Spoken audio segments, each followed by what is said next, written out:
Jeff Altgilbers. Welcome to my live call tonight, and it's free Friday, open Friday. That is open to your questions.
And I'm looking forward to answering some of the questions that some of you already posted on my post this morning regarding anything to do with what you're going through in your business. And for those of you that do not know me, I've been involved in network marketing over 40 years. It's been a blast, love it.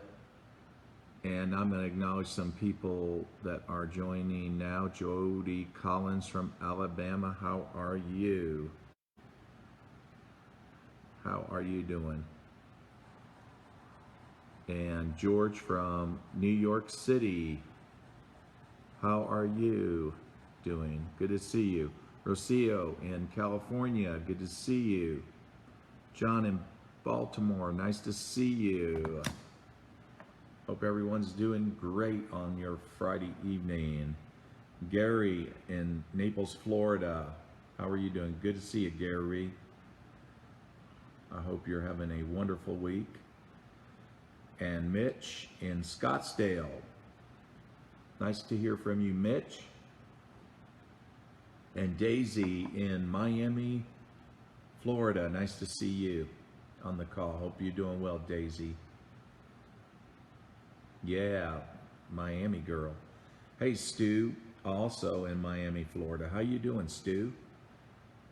Good to hear from you. And Anna in Coral Springs, Florida. Wow, it seems like everybody here is mostly from Florida. That's awesome. I hope some of you are getting some beach time down there. And who else we're going to acknowledge? Tonight is open Friday again.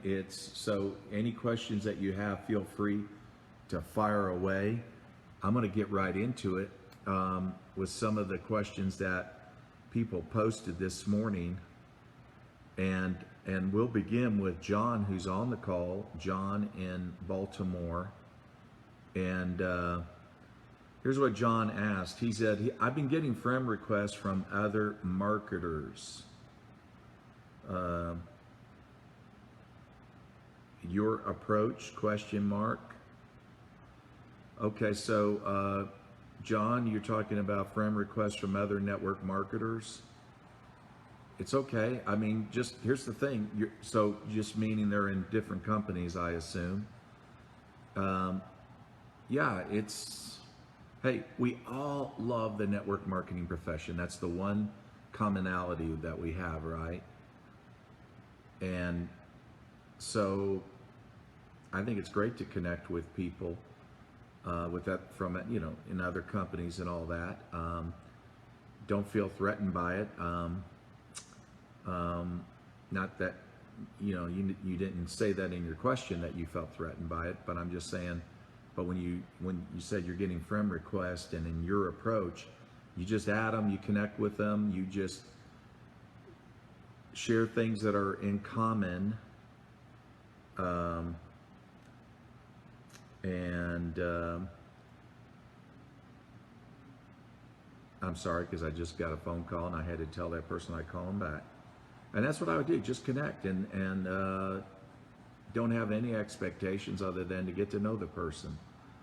Now, Mitch in Scottsdale, Arizona, says, in a polarized world, how important is it that we refrain from posting about politics, the pandemic, or sensitive subject in social media, or can we be more opinionated? You know, yeah, good question, Mitch. When it comes to politics, I wouldn't recommend that. If you love Trump, I wouldn't say it because there's a lot of people out there that hate him. If you hate Trump, I wouldn't say it because there's a lot of people out there that love him. So the thing is, anytime we attract people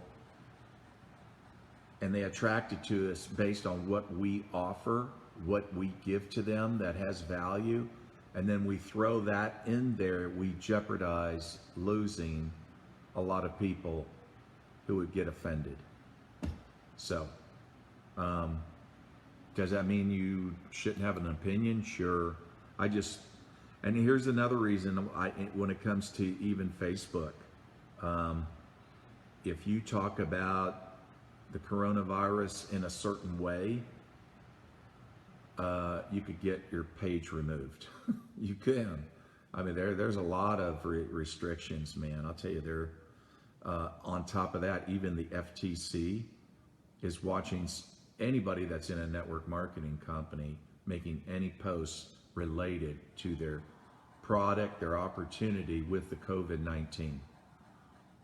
And you could get your page removed. You could get the FTC would of course go after you, and go after your. Matter of fact, I think it's so far 16 companies have already received letters because of this very fact, having to do with their product or their opportunity in relation to the COVID-19. I mean, the government is scrutinizing social media like crazy, and it's ridiculous too, because there's a lot of great products out there that would be helpful. They don't have a solution to it in terms of anything that they have to offer. It's crazy, but if you have an opinion, you want to share it. It's amazing in the land of the free and the brave, and we're supposed to have freedom of speech. Not with that. You can scream how much you hate Trump. You can do all those things, but you can't even say vitamin C is good for you. So it's it's messed up.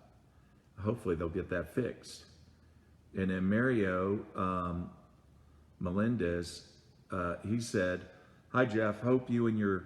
And by the way, friends, you can, if you got a question, you could post it, and George will screen shot it and then send it to me. So, hi Jeff. Hey Jennifer Gay. Hi Jeff, hope you and your family doing well. So when you sign up a new distributor, how do you work with that person? What are the steps you take? Can I have the steps and virtual material that you use? Yeah, this is always a good question, and I talked about that, I believe last week when I talked about onboarding a new person. And the steps, we need to keep it very simple because we can easily overwhelm them if we get them on our uplines, training calls, if we inundate them with the science of the product, or we inundate them, if your company carries, let's say 50 products or more, and they feel like they have to learn all those products, it's very easy to overwhelm them if we're not careful. So what I always recommend, Mario, is that if your company has, just a lead product or a couple of lead products, whatever is driving your company, whatever is driving it, that's the only thing they need to know for now. They'll learn about that other stuff, those other products later on. That'll come in time. But I don't want to discuss that, not with that new person. What I want to do is just simply have a promotional link, whether it's a video or a PDF, it'll probably be both, that explains what your lead product is. Because that's the link that they're going to do what? They're going to share that with their others, with their warm market contacts that they have.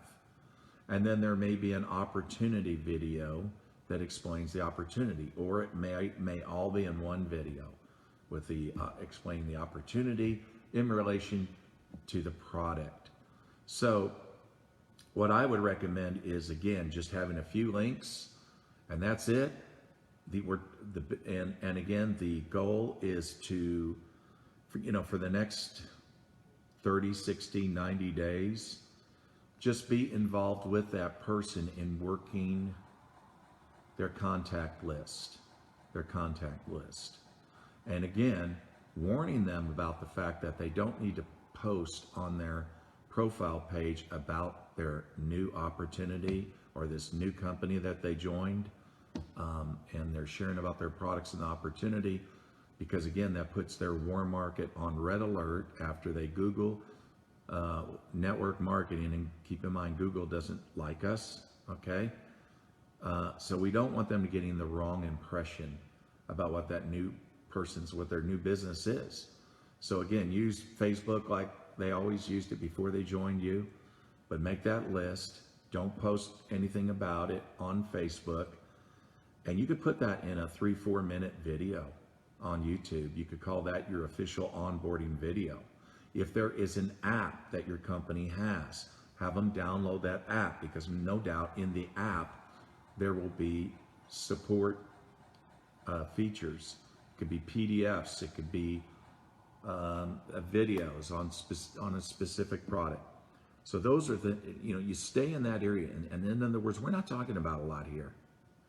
The whole idea here is to get them making money. The whole idea is get something positive happening, especially the first 72 hours or 3 days in the business and their first month. Something needs to come out of that that's telling them they made the right decision to join you. And that's all they need to focus on. We don't need to put them on the multi-million-dollar earners training. They're not ready for that. We just got to get them to believe that they made the right decision. And then Raphael says, how can the white people in USA can be approached about the opportunity and products? Hey, what's wrong with you white folks out there? Why are you that hard?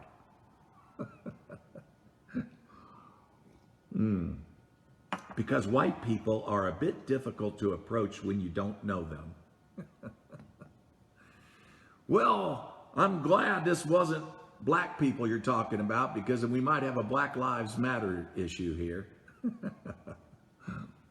Okay. Oh my gosh. Okay.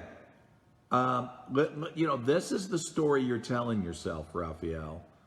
White people are not hard to approach, okay? I'm a very easy person to approach. This is just, again, the fact that you stay so connected to your Spanish family, Spanish community. That's the world you live in, okay? You don't go venture outside that circle to include other nationalities or races, okay? So that's the thing, and that's why it's awkward to you, okay? So, and I'm not saying you're doing anything bad, you're not. We always are going to gravitate to people that we have things in common, right? And so that only makes sense. I know, because I've got a lot of Spanish that come here, work here. Matter of fact, my gardener, the guy that takes care of all my grounds, he's got COVID-19. He found out Monday that, because he was sick, and it was, he tested positive, and his wife did. So he's not going to be back for a while. He's doing better, though. I've really recommended a few things, and it's really turned him around. So anyway, but here's what I want you to understand, Raphael.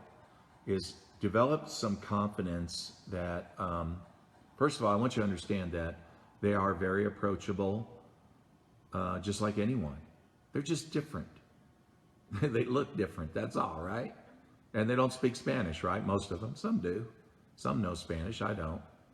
But the thing about it is, I want you to just challenge yourself to, first of all, just try to get outside your circle and start talking to them more.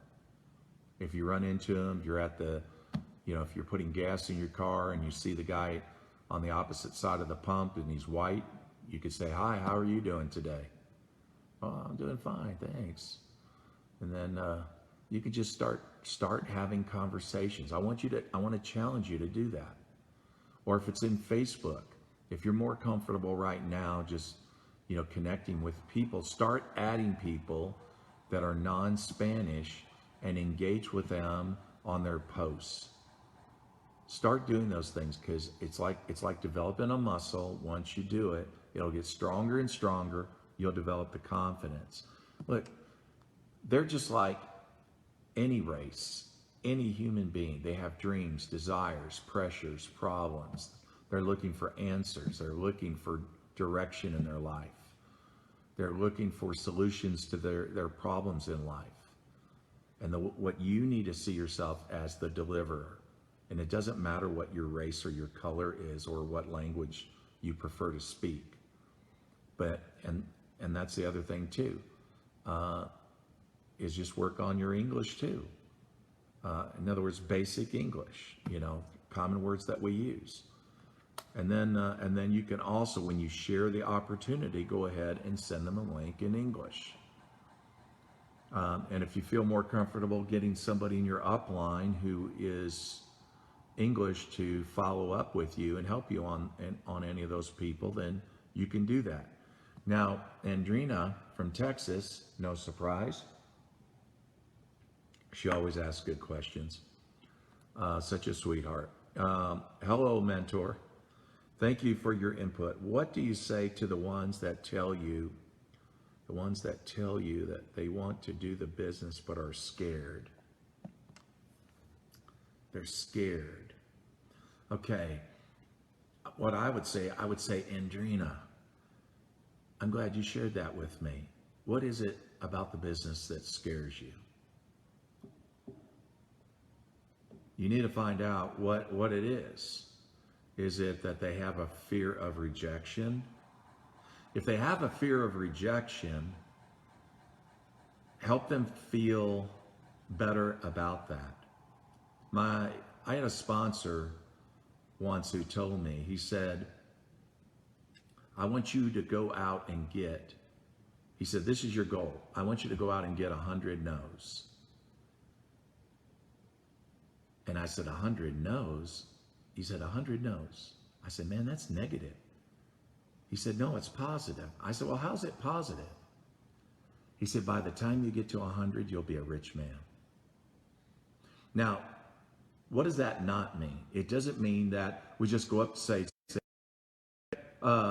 would you care to look at an opportunity that can make you rich? And, just tell me yes or no, because I don't want to waste my time with you if you're not interested. Well, no, I'm not interested.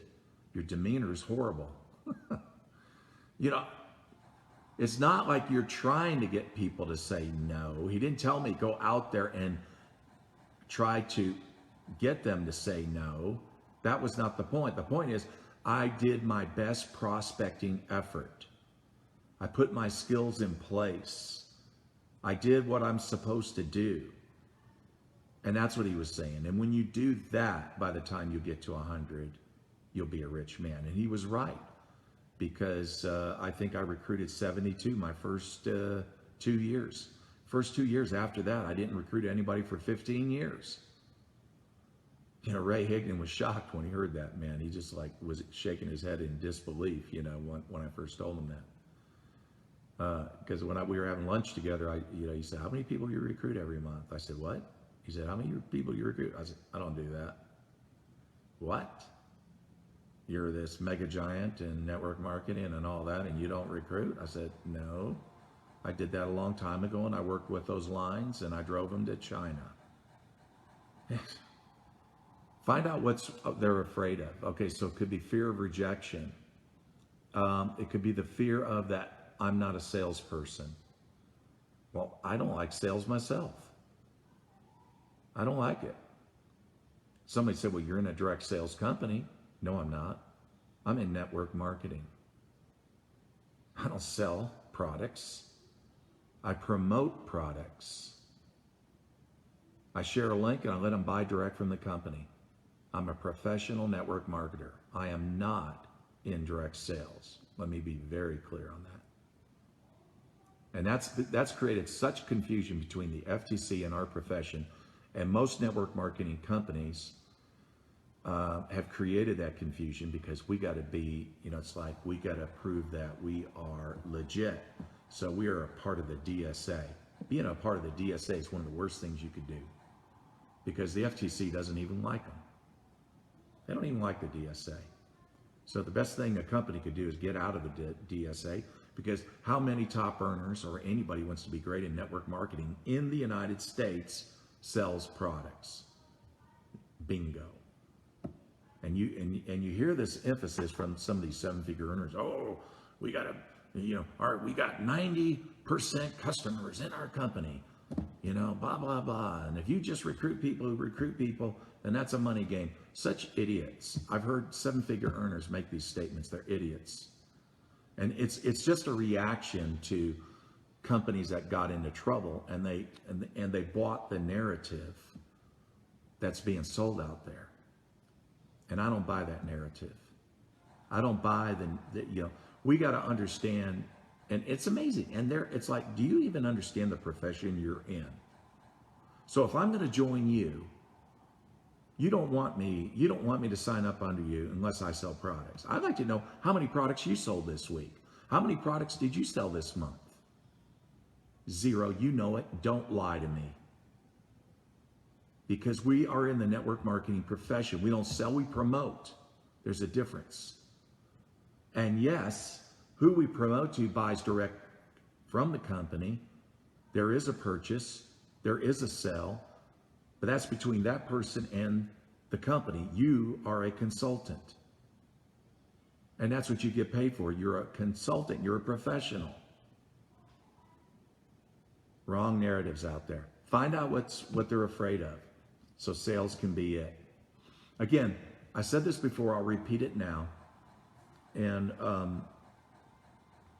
that is, your prospect only thinks about 4 things generally, and here are the 4 things they think about the most.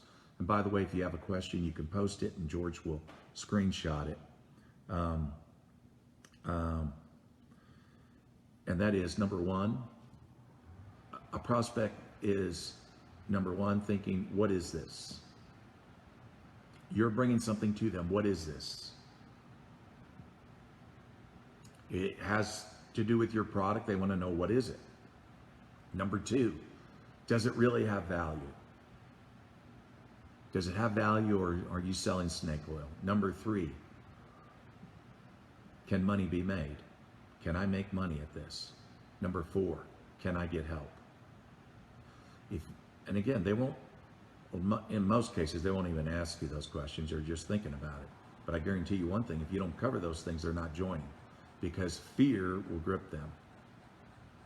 So find out, ask them what they're afraid of, Andrina. And then Trudy, I believe she's in the UK.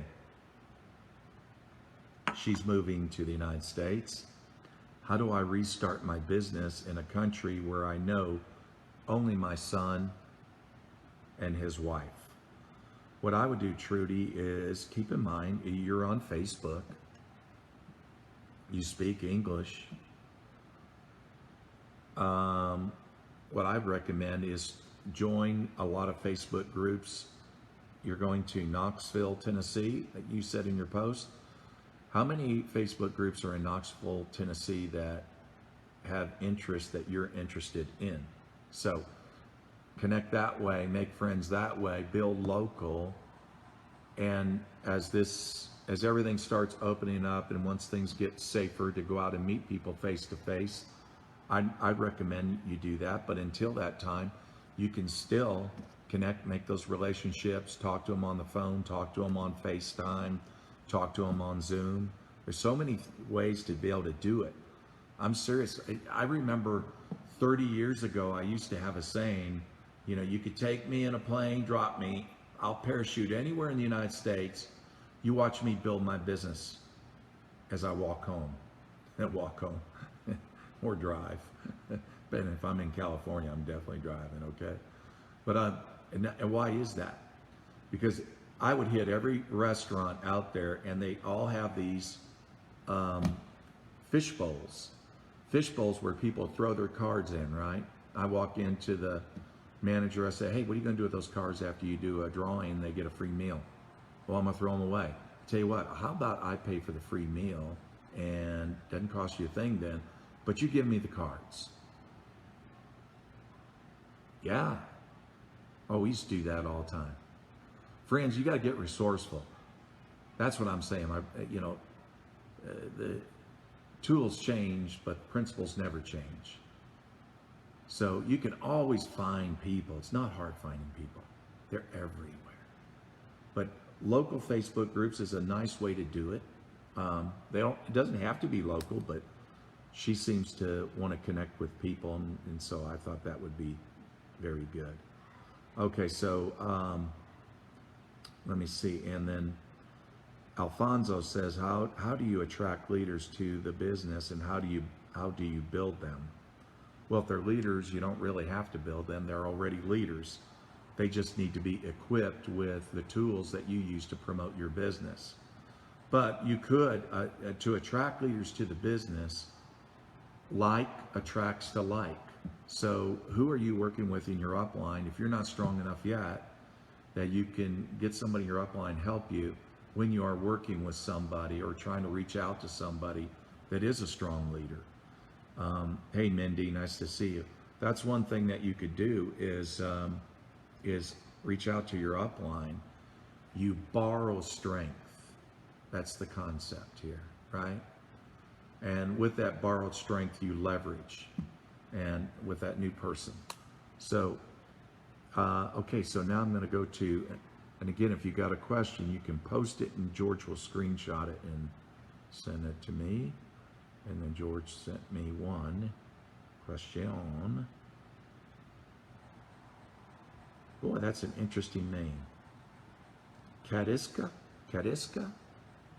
I probably botched that up. When you speak with prospects, do you introduce the products or the opportunity first? Very good question. To me, they are inseparable. They are inseparable.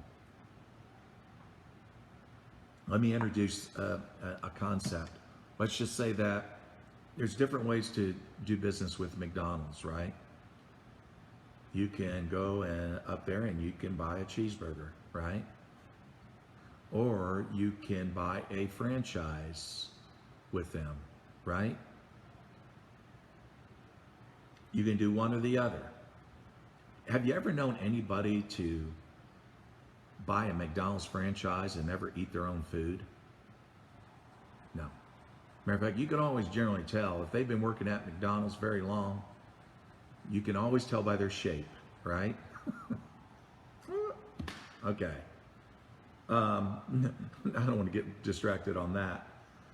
But if we look at the McDonald's story and Ray Kroc was the guy that sold milkshake machines to the McDonald's brothers.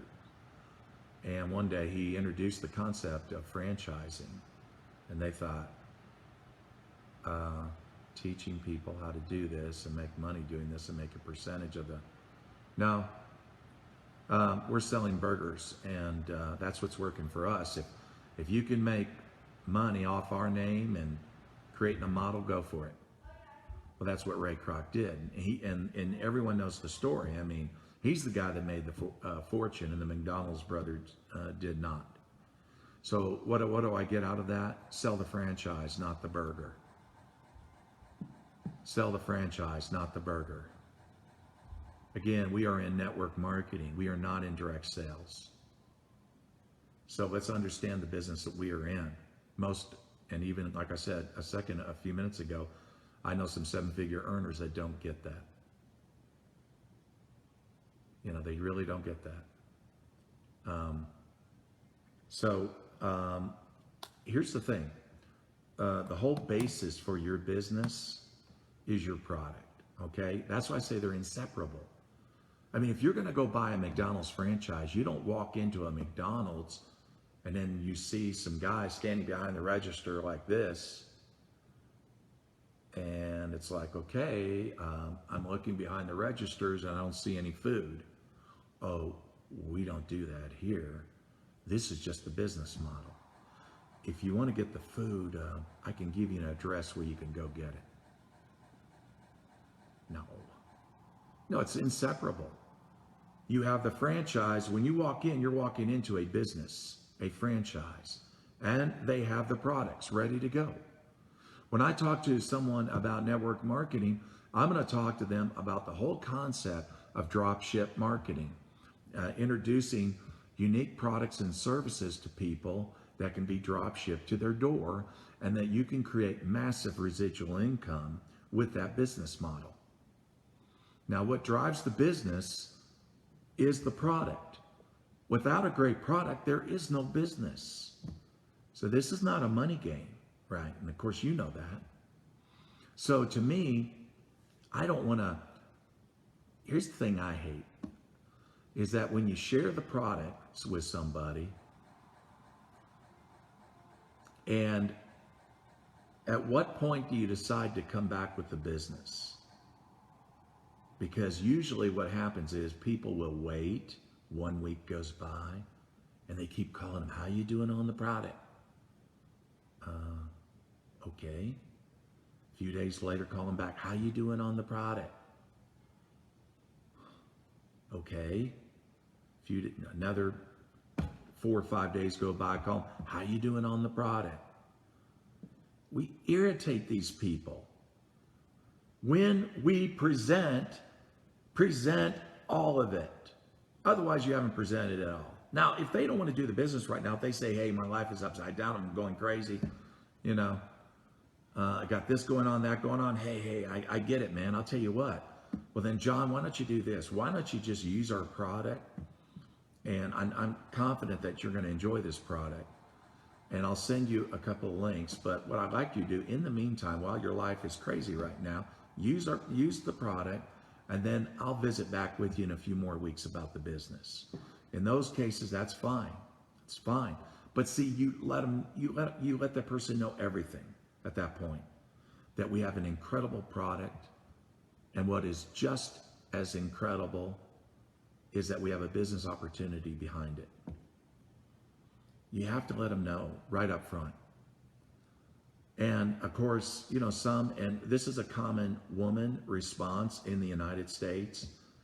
Many will say, well, let me try it. If it works for me, then I'll recommend it to others. Don't you hate that? Again, what do you do there? You put them in a Facebook group, even before they join you. If they haven't even bought the product yet, put them in a Facebook product group so they can see what's going on. Because all they want to know is the truth. Does your product work? Who's it working on? What's the product doing for people? They want to know truth. And so when you put them in a Facebook group, well, then that'll confirm it. Then it's a few days later, you get back, and what do? You don't talk about just the product. You say, hey, wasn't that incredible? Some of the things that I shared a link, or I shared somebody's comment in the group to you, and you went in the group, you read that, or you saw a video. Wasn't that incredible? And again, this is the reason why the business is so incredible, because you see what it's doing. For people, that is.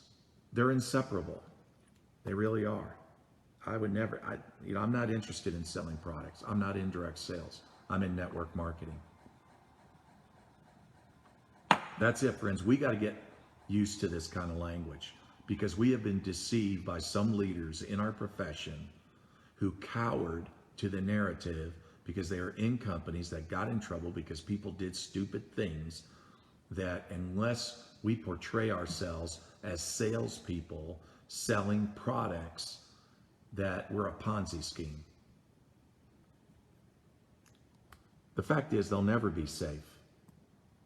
They'll never be safe with that kind of attitude.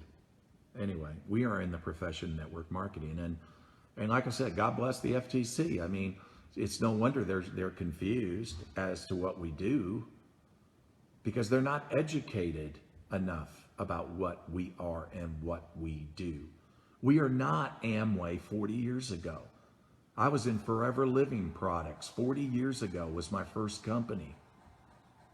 And that's what I did back then. I did direct sales. But that's not what we do. And now in some countries, some of you in other countries, you might sell products. That's great. Awesome. Nothing wrong with that. Let me clarify that. Because sometimes I forget, Jeff, you're not just talking to people in the U.S. This is a U.S. thing I'm talking about. A U.S. thing. If you're in India, I understand. Selling products is very important. If you're in the Philippines, selling products is very important. And that's what, Mindy just said. We are business owners. That's right. That's right. So all we're going to do is play the role, be the consultant, let them buy direct from the company because we shared a link. We created that business. We are entitled to a residual income from that transaction. And every time that person comes back to that company to buy again, we're the one that led that person to the company. And then any of the efforts that person puts forth, any of the business that person brings, again, we're entitled to that too. Because why? We brought that person to the table. We brought that person to the company. So we are entitled to those residual incomes. We got to learn how to think about what it is we do. And that's why I wish a lot of these companies just get out of the DSA and, that's what I would do, because it just creates confusion. So, I don't see any more questions.